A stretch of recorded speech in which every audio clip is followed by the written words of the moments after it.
Hello guys, तो one piece का chapter 1070 release हो चुका और आज हम उसका हिंदी एक्सप्लेनेशन कवर करेंगे। तो चलिए वीडियो को शुरू करते हैं। तो चैप्टर के कवर पेज पर हमें मैड साइंटिस्ट ग्रुप के मेंबर्स दिखाए जाते हैं, जिनमें वेगापंक, जज, सीजर और क्वीन होता है और साथ ही इनके साथ एक लेडी भी होती है। अब क्वेश्चन आता है कि लेडी है कौन, तो मोस्ट प्रोबेबली एस्टूसी होगी, पर कुछ लोगों का मानना है कि लूफी की मॉम है। तो खैर जो भी होता है हम आगे देखेंगे। लूफी सेंटोमारू को सॉरी कहता है क्योंकि उसकी वजह से वो डिस्ट्रैक्ट हो गया था। सेंटोमारू बताता है कि उसे पता चल गया था कि लूची अटैक करने वाला है और उसे लगा था कि वो उसके अटैक को डॉच कर लेगा, लेकिन वो ऐसा नहीं कर पाया। सेंटोमारू को बात करते देख लूची कहता है तुम टफ हो पर तुम्हें मरना होगा, वरना हम सेराफिम्स को कंट्रोल नहीं कर पाएंगे। लूची फिर से सेंटोमारू पर अटैक करने की कोशिश करता है, पर लूफी उनके बीच में आ जाता है और गम गम व्हाइट पिप का यूज करता है, जिस वजह से लूफी एक टॉर्नेडो में कन्वर्ट हो जाता है और लूची हवा में उड़ने लगता है और दूर जाकर गिर जाता है। फिर हम चॉपर को देखते हैं, वो लूफी से कहता है कि हमें जल्दी एटलस को वेगापंक के पास ले जाना पड़ेगा ताकि वो उसकी मदद कर सके। लूफी कहता है मैं कुछ ज्यादा ही जोर से घूम रहा हूँ, मैं रुक नहीं पा रहा हूँ, और फिर जमीन के अंदर घुसने लगता है। हम सेराफिम्स को देखते एस होग अपनी तलवार और एस शार्क अपने स्विम फ्रूट की पावर का यूज करके CP0 के मेंबर से लड़ रहा होता है। हम देखते काको स्टूसी सेराफिम से नहीं लड़ रहे होते क्योंकि अगर इनको कुछ भी हो गया तो वर्ल्ड गवर्नमेंट को बहुत ज्यादा लॉस हो जाएगा। स्टूसी कहती है कि सेराफिम्स बहुत ही ज्यादा पावरफुल है, पर इससे ही बड़ी बात यह है कि ये अभी सिर्फ बच्चे हैं। फिर हम फ्रैंकी को देखते हैं जो कि एस शार्क को सीनियर पिंक की पावर का यूज करते हुए देखकर रोने लगता है और वो सोचता है कि शायद सीनियर पिंक मारा जा चुका है, जिस वजह से उसका डायल फ्रूट किसी और के पास आ गया। ये सुनकर वेगापंक कहता है तुम जिसकी बात कर रहे हो वो इम्पेल टाउन में एक प्रिजनर है। फ्रैंकी कहता है इसका मतलब तुमने उसके डायल फ्रूट का कॉपी बना लिया था। वेगापंक बताता है कि जॉइंट टाइप डायल फ्रूट को कॉपी करना आसान है, पर mythical joint type dial fruit को कॉपी करना थोड़ा मुश्किल है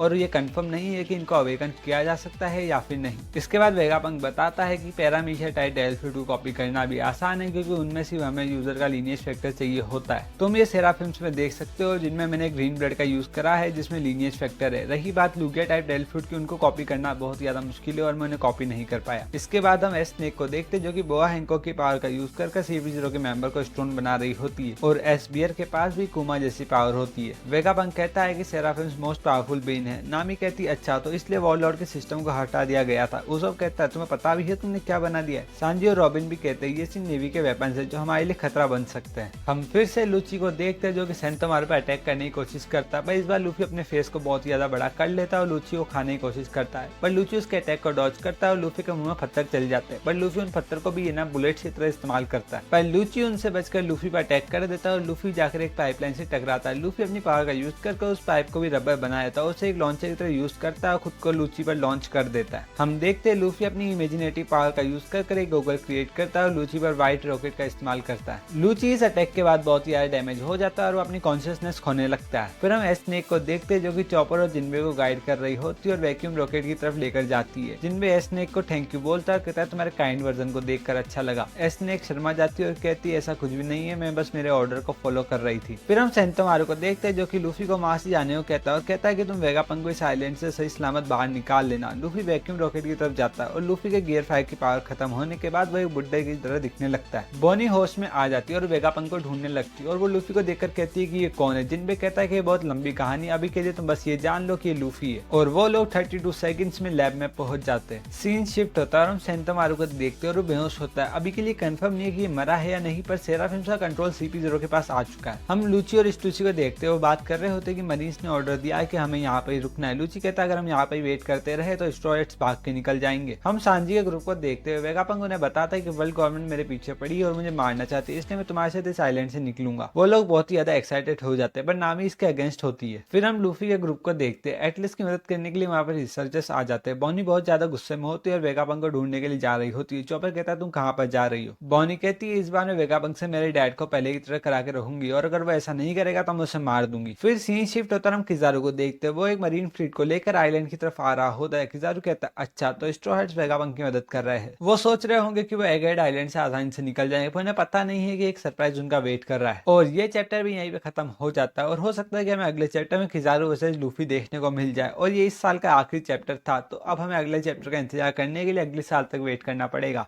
जो कि आने ही वाला है यार 6-7 दिन में। चलो तो देखते हैं जनवरी में इसका नया चैप्टर आएगा। तो ओके बाय।